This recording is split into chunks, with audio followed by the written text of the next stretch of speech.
प्यारी सी आशाएं, मैं तुझको नजर आऊं, तू ही मुझको नजर आए, है मन में यही भगवन प्यारी सी आशाएं, मैं तुझको नजर आऊं।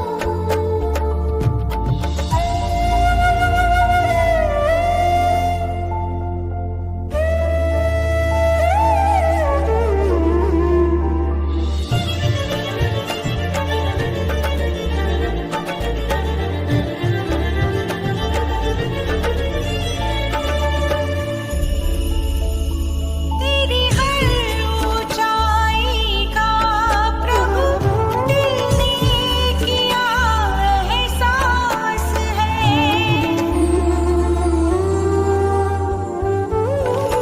तेरी हर ऊंचाई का प्रभु दिल ने किया एहसास है, तू बल तू ही निश्चय मेरा, तू ही तो विश्वास है, देती जो मुझे ताकत है तेरी शिक्षाएं, है मन में यही भगवन प्यारी सी आशाएं, मैं तुझको नजर आऊं, तू ही मुझको नजर आए, है मन में यही भगवन प्यारी सी आशाएं, मैं तुझको नजर आऊं।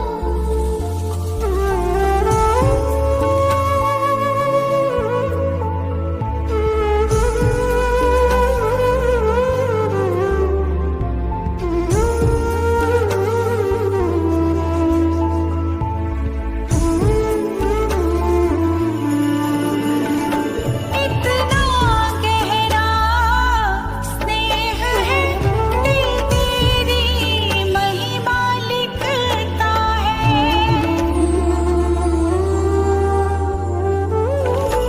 इतना गहरा स्नेह है, दिल तेरी महिमा लिखता है, नैनों में बसे हो तुम ऐसे, नहीं तेरे सिवा कोई दिखता है, तू ज्ञान सूर्य मुझ पर पावन किरणें बरसाए, है मन में यही भगवन प्यारी सी आशाएं, मैं तुझको नजर आऊं, तू ही मुझको नजर आए, है मन में यही भगवन प्यारी सी आशाएं, प्यारी सी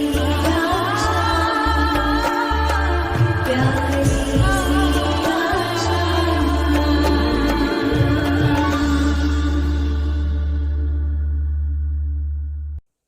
ओम शांति। बाबा आए हैं हम बच्चों को सच्ची सच्ची यात्रा कराने। बाबा कहते बच्चे, वो यात्राएं तो लौकिक दुनिया में तीर्थों की करते हैं, साइट सीन्स की करते हैं, एक देश से दूसरे देश की करते हैं, परंतु तुम बच्चे जो यात्रा करते हो वो इस पृथ्वी लोक से परम धाम जाने तक की यात्रा करते हो, जिसमें सूक्ष्म वतन आदि अनेक स्थान आते हैं, जहाँ तुम यात्रा करते हुए फिर अपने घर परम धाम जाते हो। तो इस यात्रा के अंदर जितना तुम भगवान के साथ अपना कनेक्शन रखोगे, उसको याद करोगे, अपनी आत्मिक स्थिति में रहोगे, तो अशरीरी भी बनोगे, साथ साथ तुम्हारी यात्रा भी सफल होगी। 19 तारीख की वाणी है। मीठे बच्चे, सत्य पंडा आया है तुम्हें सच्ची सच्ची यात्रा सिखलाने। तुम्हारी यात्रा में मुख्य है पवित्रता। याद करो और पवित्र बनो। प्रश्न है, तुम मैसेंजर व पैगंबर के बच्चों को किस एक बात के सिवाय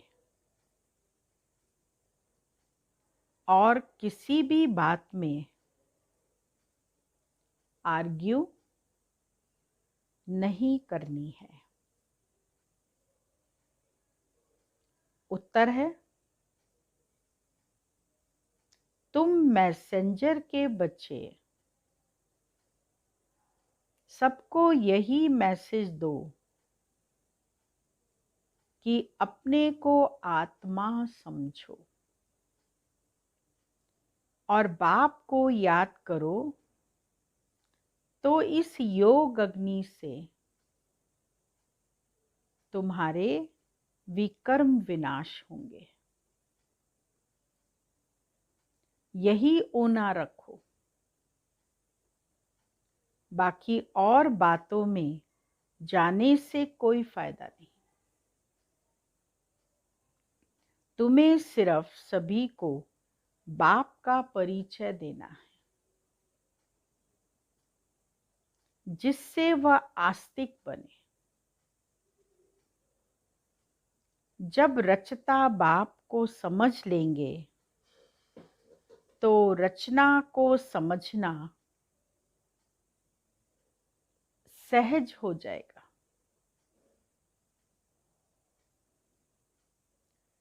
गीत बजा है, हमारे तीरथ न्यारे हैं, हम धरती के सितारे हैं।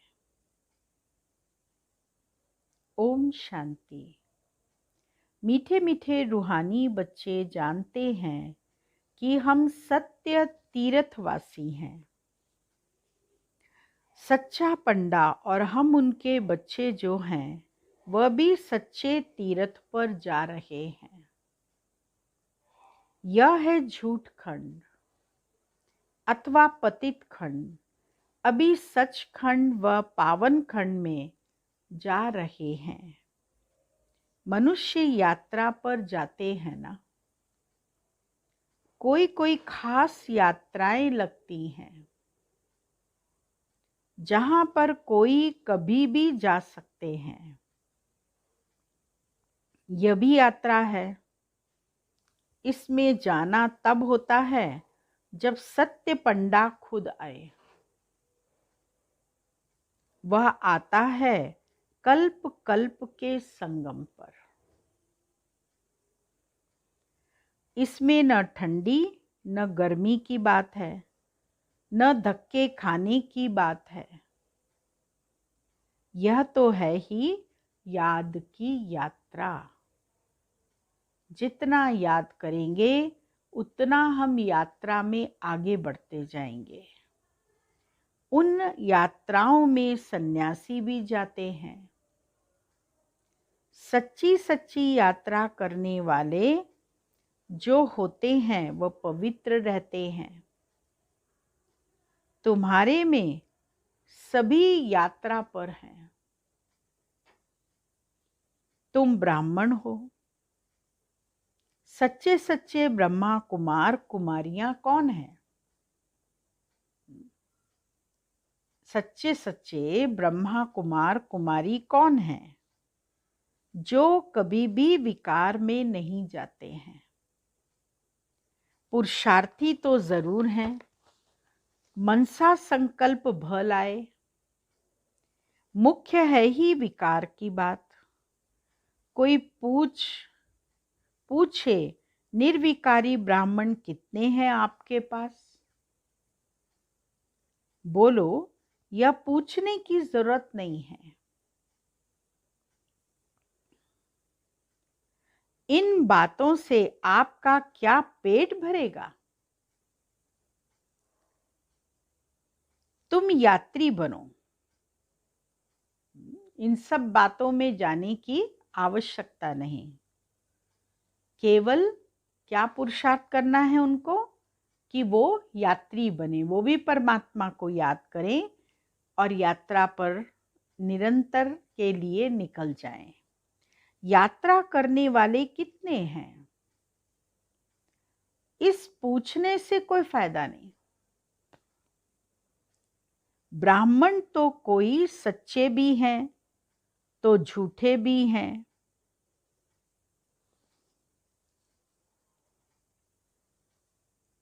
सच्चे हैं कल झूठे बन जाते हैं। आज सच्चे हैं और कल झूठे बन जाते हैं। विकार में गया तो ब्राह्मण नहीं ठहरा, फिर शूद्र का शूद्र हो गया। आज प्रतिज्ञा करते कल विकार में गिर असुर बन जाते। अब यह बातें कहाँ तक बैठ समझाएं, इनसे पेट तो नहीं भरेगा, वह मुख मीठा नहीं होगा। यहाँ हम बाप को याद करते हैं और बाप की रचना के आदि मध्यंत को जानते हैं। बाकी और बातों में कुछ रखा नहीं है। बोलो, यहाँ बाप की याद सिखाई जाती है और पवित्रता है मुख्य। सबसे मुख्य है पुरुषार्थ में पवित्रता, कि मनसा वाचा कर्मणा से हमें अपना जीवन पवित्रता युक्त बिताना है। जो आज पवित्र बन फिर अपवित्र बन जाते हैं तो वह ब्राह्मण ही नहीं रहा। वह हिसाब कहाँ तक बैठ तुमको सुनाएंगे। ऐसे तो बहुत गिरते होंगे माया के तूफानों में, इसीलिए ब्राह्मणों की माला नहीं बन सकती। हम तो पैगंबर के बच्चे पैगाम सुनाते हैं, मैसेंजर के बच्चे मैसेज देते हैं। अपने को आत्मा समझ और बाप को याद करो तो इस योग अग्नि से विकर्म विनाश होंगे। यह ओना रखो, ये चिंता रखो। बाकी प्रश्न तो ढेर के ढेर मनुष्य पूछेंगे। सिवाय एक बात के और कोई बातों में जाने से कोई फायदा ही नहीं। यहाँ तो यह जानने का है कि नास्तिक से आस्तिक, निधन के से धन के कैसे बने। जो धनी से वर्षा पाए यह पूछो। बाकी तो सब पुरुषार्थी हैं। विकार की बात में ही बहुत फेल होते हैं। बहुत दिनों के बाद स्त्री को देखते हैं तो बात मत पूछो।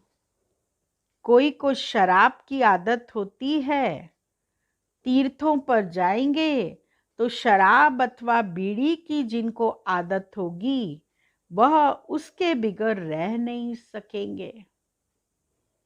छिपाकर भी पीते हैं। कर ही क्या सकते। बहुत हैं जो सच नहीं बोलते हैं, छिपाते रहते हैं। शराब बीड़ी छिपा के ले जाते हैं, फिर वहाँ तीर्थों पे जाकर चुपचाप छिप छिप कर पीते हैं, जो किसी को पता ना चले। परंतु बाबा कहते बच्चे ये बातें कोई छिपती थोड़ी ना है। बाबा बच्चों को युक्तियां बताते हैं कि कैसे युक्ति से जवाब देना चाहिए। एक बाप का ही परिचय देना है जिससे मनुष्य आस्तिक बने।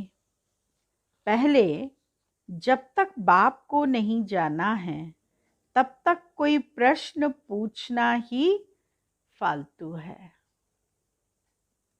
ऐसे बहुत आते हैं, समझते कुछ भी नहीं, सिर्फ सुनते रहते, फायदा कुछ भी नहीं। बाबा को लिखते हैं 1000-2000 आए, उनसे 2-1 समझने लिए आते रहते हैं। फलाना फलाना बड़ा आदमी आता रहता है, हम समझ जाते हैं उनको जो परिचय मिलना चाहिए वह मिला नहीं है। पूरा परिचय मिले तो समझें यह तो ठीक कहते हैं। हम आत्माओं का बाप परमपिता परमात्मा है, वह पढ़ाते हैं, कहते हैं अपने को आत्मा समझ मुझ बाप को याद करो। यह अंतिम जन्म पवित्र बनो। जो पवित्र नहीं रहते वह ब्राह्मण नहीं शूद्र हैं। लड़ाई का मैदान है, झाड़ बढ़ता रहेगा और तूफान भी लगेंगे, बहुत पत्ते गिरते रहेंगे। जब तूफान लगेंगे तो बहुत पत्ते गिरते रहेंगे। कौन बैठ गिनती करेंगे? इतने पत्ते गिरेंगे, उन पत्तों की गिनती कौन करेगा? कौन बैठ के गिनती करेगा कि सच्चे ब्राह्मण कौन हैं? सच्चे वह जो कभी शूद्र न बने, जरा भी दृष्टि न जाए। अंत में कर्मातीत अवस्था होती है, बड़ी ऊंची मंजिल है, मनसा में भी ना आए। वह अवस्था अंत में होनी है। इस समय एक की भी ऐसी अवस्था नहीं है। इस समय सब पुरुषार्थी हैं, नीचे ऊपर होते रहते हैं। मुख्य आंखों की ही बात है। हम आत्मा हैं, इस शरीर द्वारा पाठ बजाते हैं।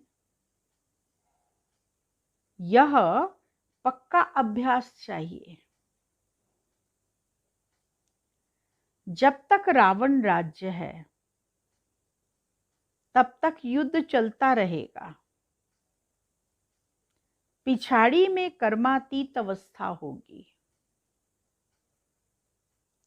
आगे चलकर तुमको फीलिंग आएगी, समझते जाएंगे।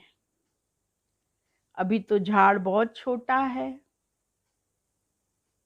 तूफान लगता है, पत्ते गिर पड़ते हैं। जो कच्चे हैं वह गिर पड़ते हैं। हर एक अपने से पूछो, क्या पूछो? हर एक अपने से पूछो मेरी अवस्था कहाँ तक है। बाकी जो प्रश्न पूछते हैं उन बातों में जास्ती जाओ ही नहीं। बोलो हम बाप की श्रीमत पर चल रहे हैं। वह बेहद का बाप आकर बेहद का सुख देते हैं, अथवा नई दुनिया स्थापन करते हैं। वहां सुख ही होता है। जहां मनुष्य रहते हैं उनको ही दुनिया कहा जाता है। निराकारी वर्ल्ड में आत्माएं हैं ना।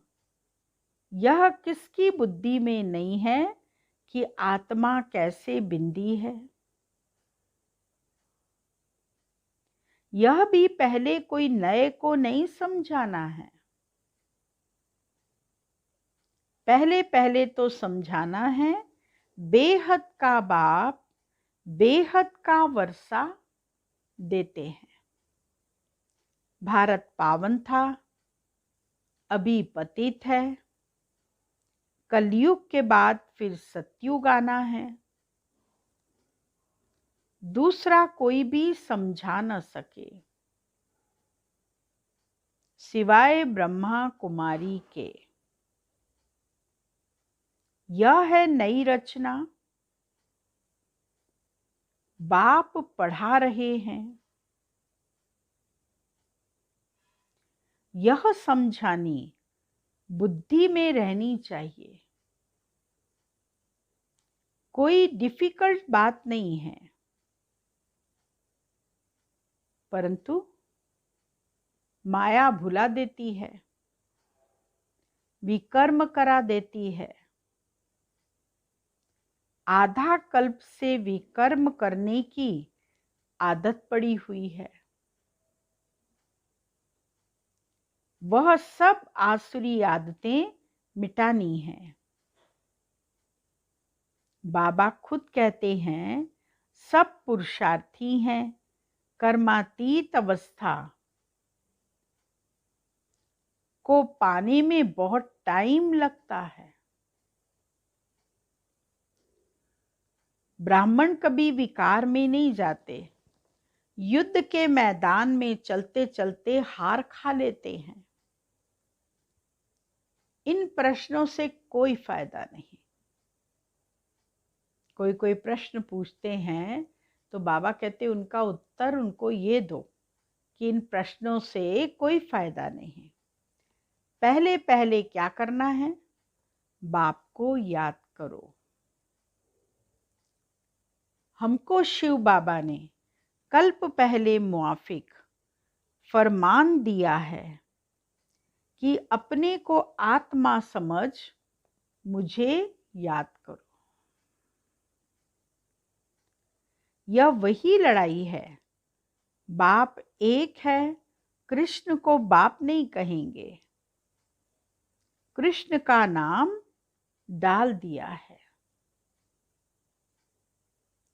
रॉन्ग से राइट बनाने वाला बाप है। तब तो उनको ट्रुथ कहा जाता है ना। इस समय तुम बच्चे ही सारे सृष्टि के राज को जानते हो। सतयुग में है डीटी डिनाइस्टी। अच्छा, रावण राज्य में फिर है आसुरी डिनाइस्टी। संगम युग क्लियर कर दिखाना है।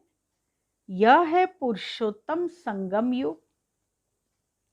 उस तरफ देवताएं और इस तरफ असुर। संगम युग जो है रोड का काम कर रहा है, नहर का काम कर रहा है। एक तरफ देवता और एक तरफ असुर खड़े हैं। बाकी उन्हों की लड़ाई हुई नहीं। लड़ाई तुम ब्राह्मणों की है विकारों से। इनको भी लड़ाई नहीं कहेंगे। सबसे बड़ा है काम विकार। यह महाशत्रु है। इन पर जीत पाने से ही तुम जगत जीत बनेंगे। इस विषय पर ही अबलाएं मार खाती हैं। मार इसीलिए खाती हैं क्योंकि पवित्र रहना चाहती हैं। अनेक प्रकार के विघ्न पड़ते हैं। मूल बात है पवित्रता की। पुरुषार्थ करते करते तूफान आते आते तुम्हारी जीत हो जाएगी। माया थक जाएगी। कुश्ती में पहलवान जो होते हैं वह झट सामना कर लेते हैं। उन्हों का धंधा ही है अच्छी रीति लड़कर जीत पाना। पहलवान का बड़ा नामाचार होता है। इनाम मिलता है। तुम्हारी तो यह है गुप्त बात।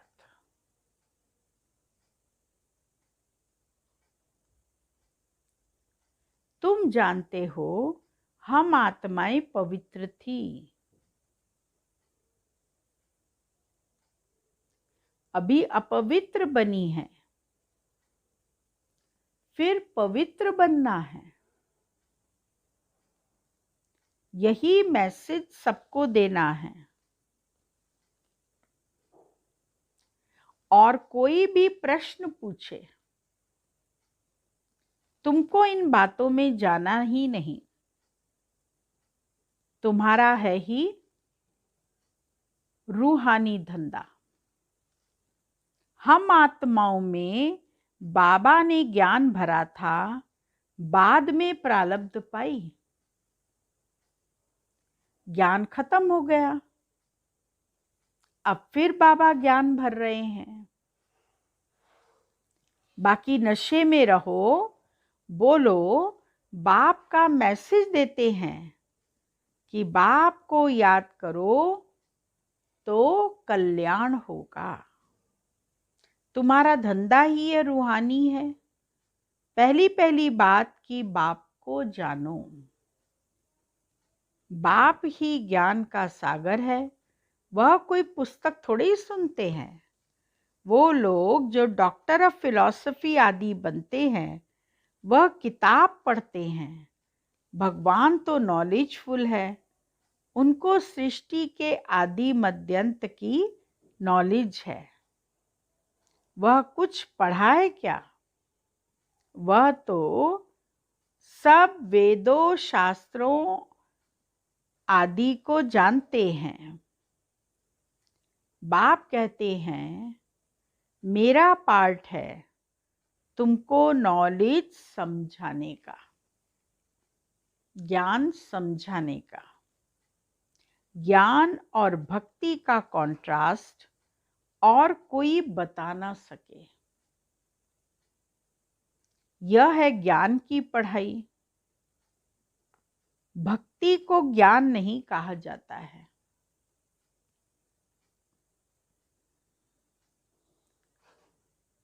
सर्व का सद्गति दाता एक ही बाप है।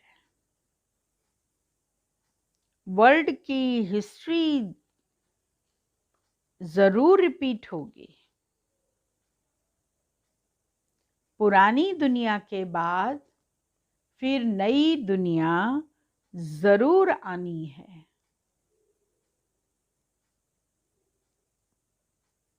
तुम बच्चे जानते हो बाबा हमको फिर से पढ़ाते हैं। बाप कहते हैं मुझे याद करो। जोर सारा इस पर है। बाबा जानते हैं बहुत अच्छे अच्छे नामी ग्रामी बच्चे इस याद की यात्रा में बहुत कमजोर हैं, और जो नामी ग्रामी नहीं, बांधेलियां हैं, गरीब हैं, वह याद की यात्रा में बहुत रहते हैं। हर एक अपनी दिल से पूछे मैं बाप को कितना समय याद करता हूँ।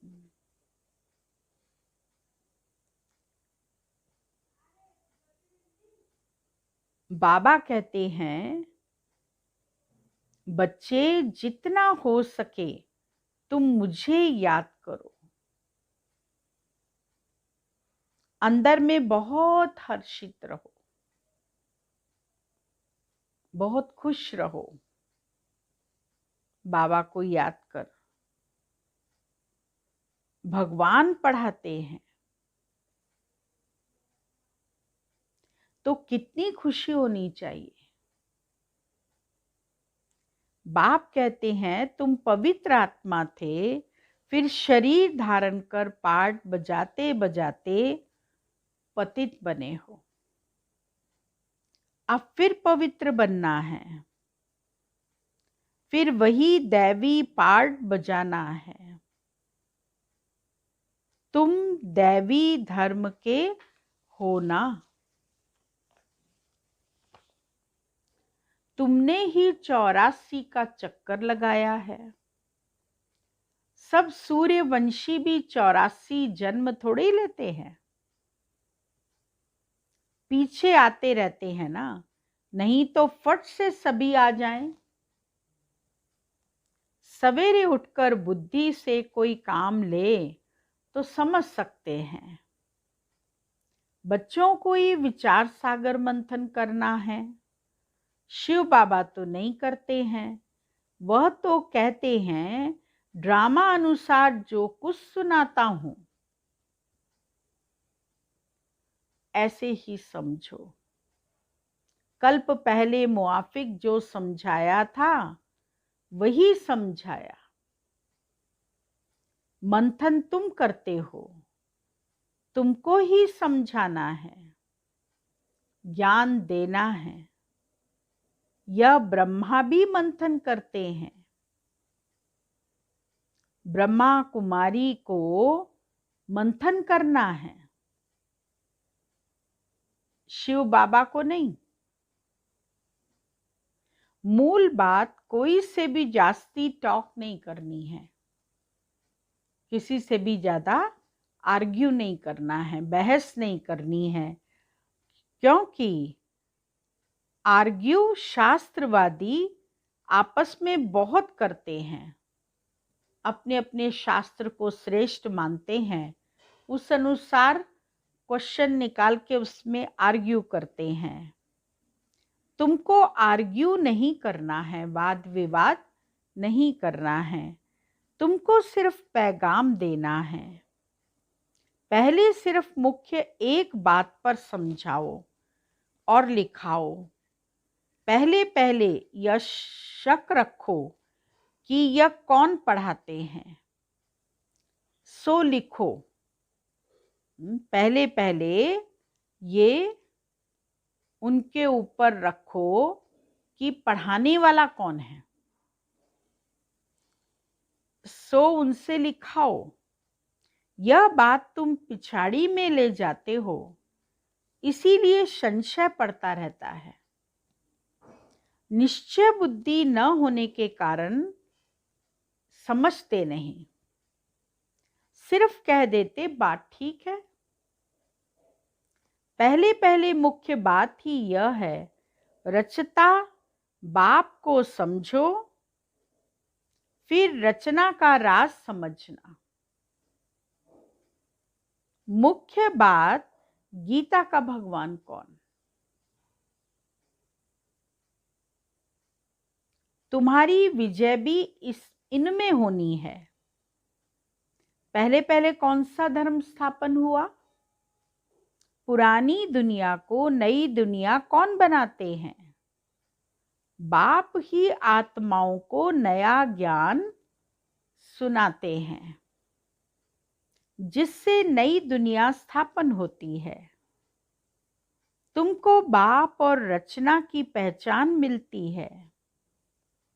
पहले पहले तो अलफ पर पक्का कराओ तो बे बादशाही है ही।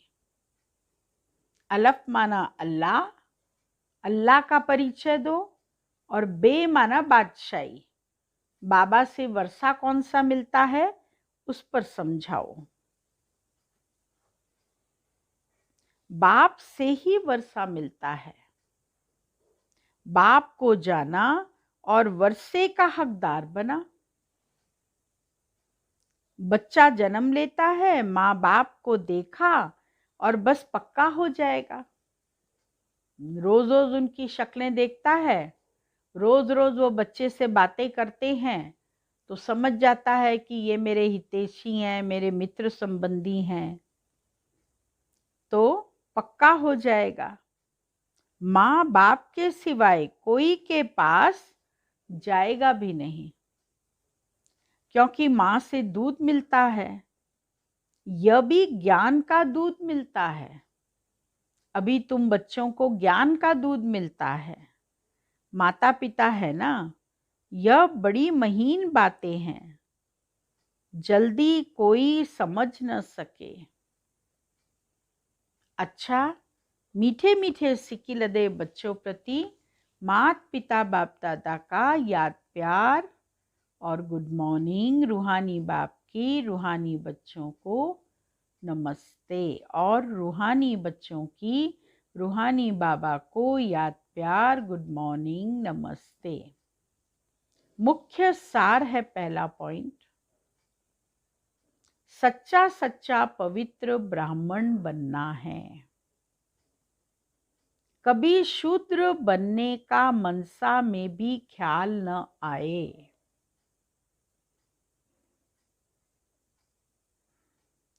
जरा भी दृष्टि न जाए ऐसी अवस्था बनानी है।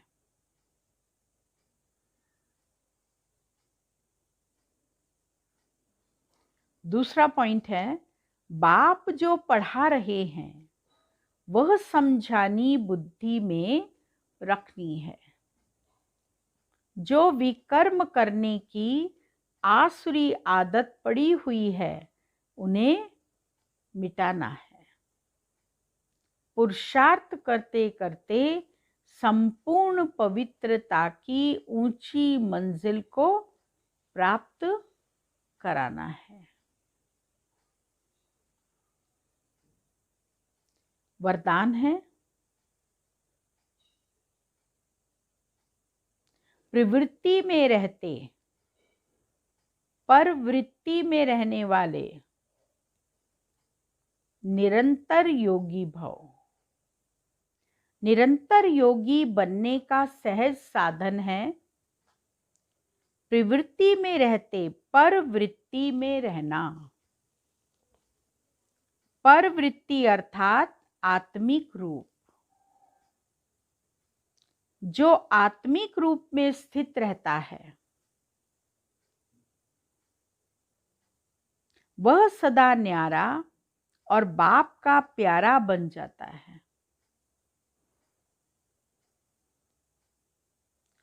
कुछ भी करेगा लेकिन यह महसूस होगा जैसे काम नहीं किया है, लेकिन खेल किया है। तो प्रवृत्ति में रहते आत्मिक रूप में रहने से सब खेल की तरह सहज अनुभव होगा। बंधन नहीं लगेगा।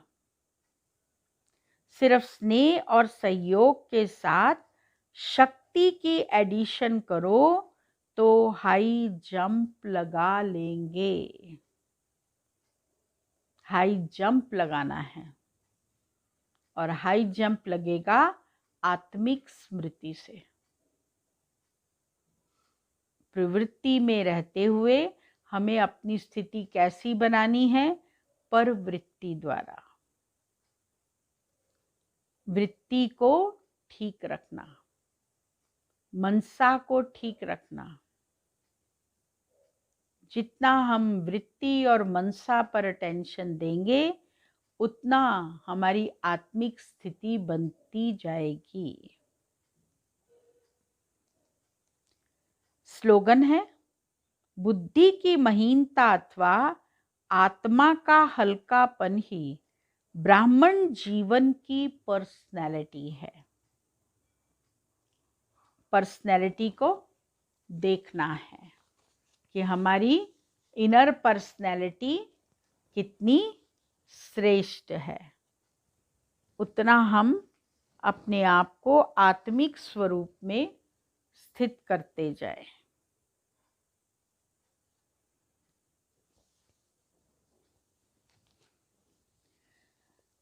तपस्या के पॉइंट्स बता रहे हैं।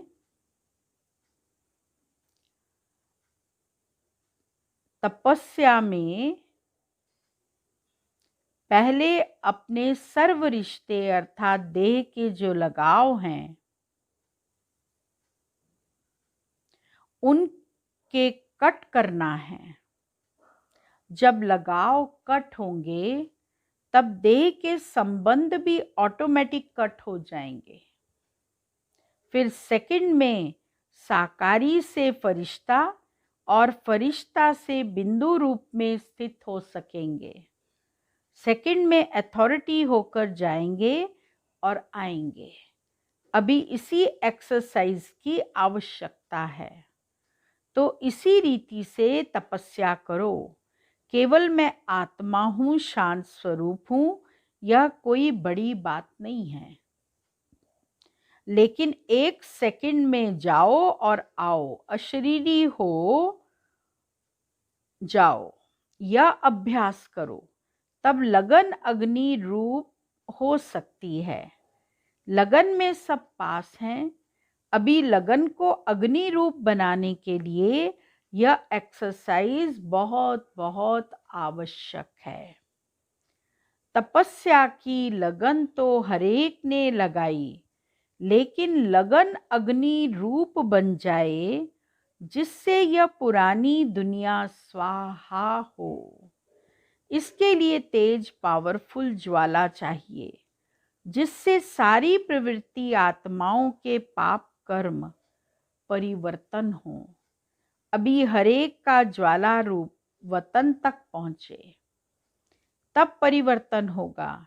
तपस्या माना ही परिवर्तन, और परिवर्तन की प्रैक्टिकल निशानी है संपर्क, बोल, संबंध, संपर्क में सफलता। तपस्या में तो बैठते हैं, लेकिन प्रैक्टिकल में योग का प्रयोग करके हर कार्य में सफलता मिलनी चाहिए। तपस्या में 3 भिन्न भिन्न स्थितियों का अनुभव करना है। एक, बाप का स्नेह सर्व संबंध से अनुभव करना। दूसरा, शक्ति रूप का अनुभव करना। तथा तीसरा, स्वीट साइलेंस स्वरूप का अनुभव करना। स्वीट साइलेंस स्थिति को बीज रूप की स्थिति भी कहते हैं, जिस स्थिति में सर्व रस भरे हुए हैं। तो चलते चलते इन तीनों स्थितियों का अनुभव करना है। जिस समय बुद्धि फ्री हो, उस समय स्वीट साइलेंस में चले जाओ। और जिस समय ऐसा कोई विशेष कार्य सामने आता है, तो शक्ति रूप बन कार्य में बिजी रहो। और जिस समय बुद्धि बिजी है, तो बाप के स्नेह स्वरूप में समाते हुए कार्य करते चलो। इसी अभ्यास से लास्ट स्टेज स्वीट साइलेंस तक पहुंच जाएंगे। ओम शांति।